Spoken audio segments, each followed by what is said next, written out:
ഇതെന്തിവിടെ ഒരു തിരക്കില്ലല്ലോ. എന്താ സ്മിതേച്ചി ഇന്ന് തിരക്കുറവാണല്ല, എന്താ പറ്റിയ? ഇന്ന് ഇത്തിരി തിരക്ക് കുറവാ. എന്താ തുന്നണ്ടേ? അതൊന്ന് ഷേപ്പാക്കണായിരുന്നു. അതിനെന്താ? അല്ല ചേച്ചി, നാളെയല്ലേ പെരുന്നാള്? നാളെയാ കേട്ടെ. എന്താ പറ്റിയേ? പെരുന്നാളിന്റെ തലേദിവസം നല്ല തിരക്കൊക്കെ ഉണ്ടാവേണ്ടതല്ലേ?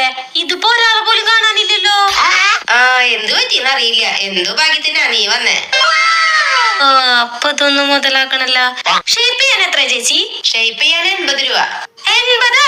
അതൊന്നും പറ്റില്ല, 20 തരാം. 20? അതൊന്നും ശരിയാവില്ല. അതെങ്ങനെ ശരിയാവും? ശരി, അന്ന് എനിക്ക് തയ്ക്കണ്ട. അയ്യോ വേണ്ട 20. അതെ, ഇതിന്റെ കഴുത്തതേ കുറച്ച് ഇറക്കി വെട്ടണം, പിന്നെ ഷോൾഡർ കുറച്ച് ഒതുക്കി വെട്ടണം, പിന്നെ ഇതേ കൈതേ ഇത്ര അങ്ങനെ ഇറക്കി വെച്ചിട്ട് പഫ് വെക്കണം. പഫ് അവിടെ ഇരുന്ന് സ്വപ്നം കാണാതെ നീ ഇരിക്കങ്ങോട്ട്. മോളുവാ ഇവിടെ ഇരിക്കി. ഇത്ര